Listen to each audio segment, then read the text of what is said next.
Bonjour et bienvenue dans ce nouvel épisode du podcast Gap de parents. Je m'appelle Sophie, je suis coach, formatrice et conférencière. J'accompagne et soutiens les parents dans leurs défis du quotidien tout en aidant les entreprises à reconnaître et valoriser la parentalité au travail. Ici, nous explorons sans filtre les écarts entre les idéaux et la réalité parentale pour vous aider à comprendre, à naviguer dans votre vie de parent et à grandir à chaque étape de cette magnifique et ô combien challengeante aventure. Je vous embarque avec moi? Bonjour à tous, j'espère que vous allez bien. Bienvenue dans ce nouvel épisode de Gap de parents où aujourd'hui nous allons parler des familles recomposées et de facto du coup de ce rôle tellement puissant et aussi tellement invisible qu'est le rôle des beaux-parents. Ouais, les beaux papas, les belles mamans, cet épisode est pour vous aujourd'hui. Alors aujourd'hui, de quoi est-ce qu'on va parler? Du fait de pourquoi être beau-parent peut être si complexe, comment trouver sa place justement dans sa famille, dans son foyer, sans empiéter sur celle du parent, ainsi que des pistes concrètes pour éviter les frustrations et les conflits. Et donc, les bénéfices de cet épisode, ce sera de prendre du recul sur son rôle de beau-parent, mieux comprendre les tensions qui peuvent exister, comment les désamorcer et avoir des clés pour préserver l'équilibre du couple et de la famille recomposée. C'est parti? Alors, c'est important pour moi de vous partager pourquoi ce sujet aujourd'hui. Je trouve qu'il fait tout à fait sens après le dernier épisode d'il y a 15 jours qui parlait du couple et de sa place dans notre parentalité, qui était l'épisode 15. Si vous ne l'avez pas écouté, je vous invite à le réécouter suite à cet épisode-ci. Et je vous avoue que moi-même, en tant que belle maman, justement, car oui, mon mari a 4 enfants de son précédent mariage, le fait d'être belle maman, d'avoir des enfants, des beaux enfants et des enfants, ça peut créer certaines difficultés dans le couple, soyons tout à fait clairs. Et donc pour moi, c'était important d'en parler suite à l'épisode précédent. Et de plus, j'ai encore eu récemment, à la sortie d'un atelier parentalité et travail que j'animais dans une entreprise, quelqu'un qui est venu me partager justement ses difficultés par rapport à sa place de belle-maman. Et je constate vraiment dans ces ateliers, ces apartés que je peux faire avec les personnes et dans des coachings individuels, que cette place, elle est vraiment invisibilisée dans notre société, dans nos familles, etc. Donc cet épisode aujourd'hui est pour moi un hommage que j'ai envie de rendre à ce rôle qui est également compliqué et qui est aussi lié à la parentalité. Et je pense en faire d'autres par la suite, peut-être plus en détail, mais allons-y pour l'épisode du jour en tout cas. Donc clairement, c'est un rôle difficile mais important car finalement, un beau-parent, il a la possibilité, s'il le souhaite évidemment, de s'investir dans l'éducation, dans l'évolution de ces beaux enfants. De facto, le fait de vivre ensemble, que ce soit une semaine sur deux ou peu importe le rythme de garde, il n'y a rien à faire. Il y a, que l'on le veuille ou non, un certain investissement de la part de ce beau-parent. Et cet investissement se fait souvent sans reconnaissance. Alors bien sûr, quand tout va bien, c'est un peu un rôle invisible et un peu ingrat, comme j'ai envie de le dire, mais je vous avoue que quand tout va mal, et chez nous ça a été le cas à une certaine période, eh bien le beau-parent est souvent exclu justement des décisions, des inquiétudes qu'on peut avoir par rapport à comment se positionne le papa ou la maman dans cette situation. Oh là là, c'est compliqué. C'est compliqué aussi, je vous assure. Je pense que les beaux-parents qui m'écoutent ici seront d'accord avec moi et je vous invite à partager votre ressenti ou à me partager des situations que vous avez vécues en message privé sur Instagram, Facebook ou LinkedIn. Ça me fera très plaisir de vous lire et de vous répondre, d'interagir avec vous.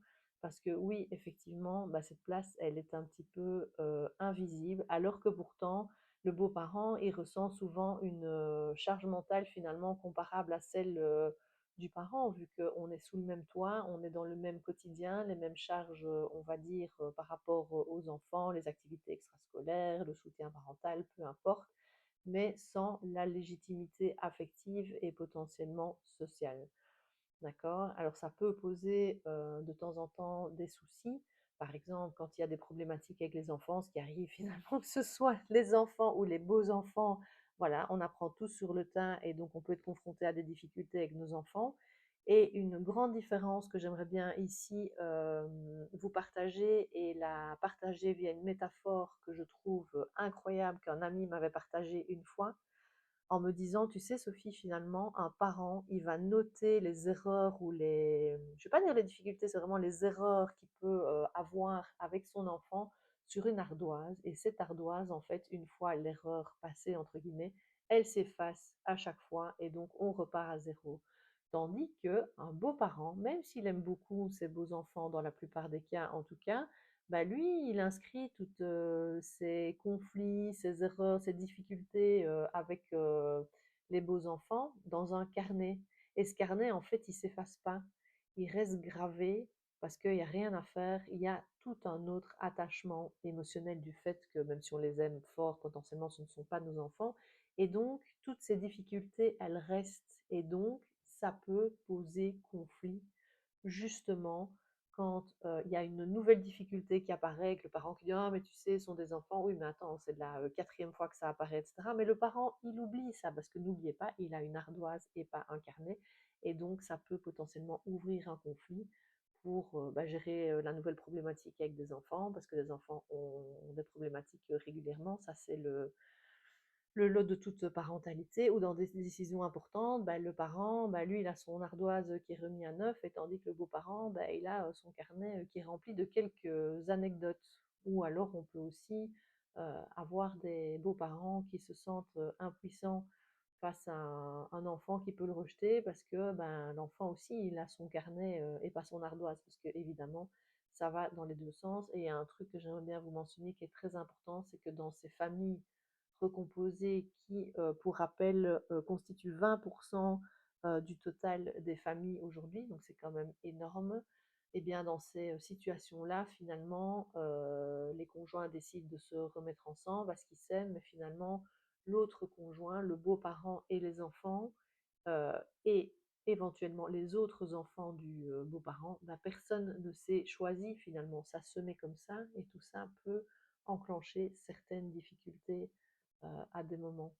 Et donc l'équilibre, il peut potentiellement être fragile, ça peut créer des tensions et ça peut aussi donner envie à ce beau-parent de finalement ne pas s'impliquer, ce qui est très compliqué parce que les enfants vivent sous notre toit, il n'y a rien à faire et donc finalement ça peut générer du ressentiment, c'est ce qui n'est pas tout à fait OK pour une situation saine dans une famille, c'est clair.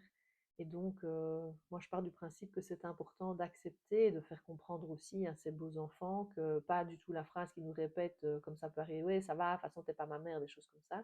Mais se dire, nous, en tant qu'adultes, bah, finalement, on ne sera jamais le parent de cet enfant. Par contre, nous sommes la personne, l'adulte, sous laquelle, dont le toit appartient et sous lequel le ou les enfants, les beaux enfants habitent. Donc le rôle est également tout à fait important. Et donc l'idée ici que j'ai envie de vous partager, c'est que finalement, le parent, il va être sur son île de parent avec son ardoise, comme je disais tout à l'heure, avec son amour inconditionnel pour ses enfants, peu importe sous quelle forme d'ailleurs ça se matérialise. Et en fait, le beau-parent, lui, il est sur son île de beau-parent, avec son carnet potentiellement bien rempli, ses réflexions, son amour, comme j'ai déjà dit auparavant, qui peut être là par rapport à ses beaux-enfants, mais quand même différent, l'attachement est différent, l'attachement émotionnel est différent avec ses beaux-enfants. Et du coup, ben, on a tendance à chacun camper sur nos positions et à dire non, non, tu dois venir sur mon île, absolument, tu dois changer ta perspective, tu dois changer ta façon, ta relation avec tes enfants ou ta façon de fonctionner. Mais ça, c'est impossible à faire. C'est quelque chose que je partage en coaching parce qu'il m'arrive d'accompagner des parents ensemble qui ont également des beaux enfants en commun. Et l'idée ici, c'est visualiser ça un instant. On prend le temps, 2 secondes, d'accord? Et j'ai envie de vous dire, c'est déjà quelque chose qu'on peut faire dans son couple, même quand on a des enfants en commun, qu'il n'y a pas de beaux enfants. De temps en temps, souvent dans le cas ici des parents, beaux-parents, on est chacun sur son île et on appelle l'autre et on demande à l'autre de le retrouver, de nous retrouver sur notre propre île. Ok? impossible de faire ça. Ici, moi, ce que je vais vous proposer, c'est de plutôt créer un pont entre les deux îles, d'accord? Pour pouvoir chacun faire un pas vers l'autre, se retrouver sur ce pont à mi-chemin, et ça le plus souvent possible, d'accord? Parce que notre réalité, notre situation de parents et de beaux-parents, elle ne changera pas, d'accord? Mais le principal, c'est de trouver un terrain d'entente, une façon de communiquer, une façon de vivre ensemble qui nous font faire des chemins et qui nous font prendre des chemins communs, j'ai envie de dire, et qui nous font prendre en considération les besoins et les envies de chacun en fonction de sa position. C'est super important. D'accord? Ça me fait arriver sur le troisième point qui est la communication, qui est comme je l'ai expliqué également dans l'épisode 15, donc l'épisode précédent par rapport à la place du couple dans la parentalité, la communication, et d'autant plus ici, reste la clé pour un équilibre dans le couple et dans l'équilibre de la famille et de la famille recomposée également. D'accord? Parce que quand on ne verbalise pas en disant oui, c'est pas grave, de toute façon, il n'y a personne qui veut entendre ce que j'ai à dire, etc. Et de toute façon, je prends la distance par rapport aux enfants, etc. Ça mène à un tas de frustration et de la rancœur. D'accord? Et il n'y a rien à faire. Toutes ces frustrations, toute cette rancœur, elle va de toute façon avoir un impact après dans le couple parental et également au niveau de la famille. D'accord? Donc c'est vraiment très important. Je vous recommande de discuter le plus souvent possible en couple des difficultés, des problématiques, de la vision de chacun. On peut réutiliser la communication non violente, comme j'en parlais dans l'épisode précédent, les temps de couple qui sont essentiels, d'accord? Je vous invite également à ne pas avoir ces discussions devant les enfants. Ça, c'est capital, vraiment. Je vous invite, personnellement, c'est quelque chose qu'on a toujours travaillé avec mon mari aussi, c'est de parler d'une seule voix devant les enfants. D'accord? C'est important. Parce que finalement, les enfants, ils vivent sous le toit du couple, de la famille. Et donc finalement, que ce soit papa ou belle-maman ou maman ou beau-papa qui dit quelque chose, il le dit en tant que, entre guillemets, propriétaire et gestionnaire de ce toit. D'accord? Donc c'est important que finalement les parents soient alignés devant les enfants, d'accord? Que les règles soient posées de manière claire et appliquées de manière cohérente, parce que, comme vous le savez peut-être déjà, ou on en parlera dans un prochain épisode, dès que les enfants, les beaux enfants, voient une faille, j'aime autant vous garantir qu'ils vont aller s'imbriquer dedans, et là, on ouvre d'autres types de problématiques. Donc, c'est important de faire face, de faire front dans un même discours commun, d'accord? C'est vraiment très, très important. Et finalement, exprimer ses limites en tant que belle-maman, beau-papa, mais c'est important aussi parce que vous êtes dans ma maison, dans mon foyer, et donc ce sont autant les règles que de papa que les miennes, ou vice-versa. D'accord? Donc c'est vraiment très important. Et en plus, je trouve qu'avoir un beau-parent comme ça peut montrer aux parents aussi qui de temps en temps est dans une relation très fusionnelle avec ses enfants, ou peut pas, parfois avoir des comportements, je sais pas moi, en surcompensation par rapport à une séparation, des choses comme ça, bah, de temps en temps, le beau-parent, il a vraiment une vision avec un certain recul que le parent ne voit pas, donc avec cette charge affective. Et donc ça peut être aussi intéressant dans la communication régulière de dire ouh là je pense que tu pourrais plutôt poser les limites par rapport à ton fils, à ta fille, etc. Parce qu'il y a un regard entre guillemets plus extérieur tout en vivant dans le foyer. Donc ça c'est intéressant de pouvoir partager ça aussi avec le parent. Ce regard un peu plus lointain du beau-parent peut être intéressant aussi dans l'éducation des propres enfants. D'accord? Et donc, comme je le disais précédemment, c'est extrêmement important d'établir des règles claires pour éviter aussi les conflits sous un cadre commun, pour que les enfants, les beaux enfants, sachent effectivement dans quel espace ils peuvent, on va dire, vivre, quelles sont les règles, etc. C'est vraiment très très important. Et comme je viens de le dire à l'instant, les enfants testent déjà de base naturellement les limites.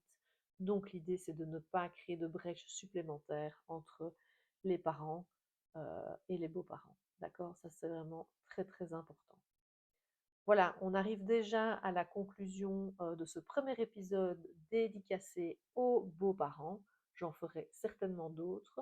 Et donc aujourd'hui, si je peux récapituler l'épisode du jour, donc on a parlé du fait que être beau-parent est un rôle très complexe qui nécessite du recul et de la patience, que trouver sa place, ça demande un équilibre entre une certaine implication et également le respect du lien parent-enfant, mais en pouvant amener aussi un regard extérieur avec une certaine prise de recul pour travailler l'éducation.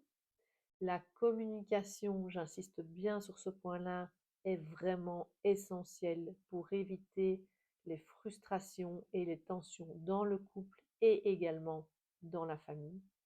D'accord? Et donc, rappelez-vous vraiment ce concept du pont qu'on essaye de construire au quotidien entre les parents pour nous y retrouver le plus souvent, d'accord, en suivant les envies et les besoins de chacun. Je ne t'emmène pas sur ton île, je ne vais pas sur la tienne, on se retrouve sur le pont le plus souvent possible, d'accord? J'espère que cet épisode vous aura plu. N'hésitez pas à le partager avec des personnes qui pourraient avoir besoin d'entendre ces mots en ce moment. N'hésitez pas également à vous abonner au podcast sur votre plateforme d'écoute préférée si ce n'est pas encore fait. Et vous pouvez bien sûr me laisser un avis ou un commentaire, ça soutient énormément le podcast. Et je vous attends également en message privé sur Instagram, Facebook ou LinkedIn pour partager sur votre situation personnelle et ce que cet épisode a pu générer comme conscientisation chez vous. Je serai ravie d'échanger avec vous sur ces sujets. Je vous remercie et je vous dis à très vite pour un nouvel épisode de Gap de parents.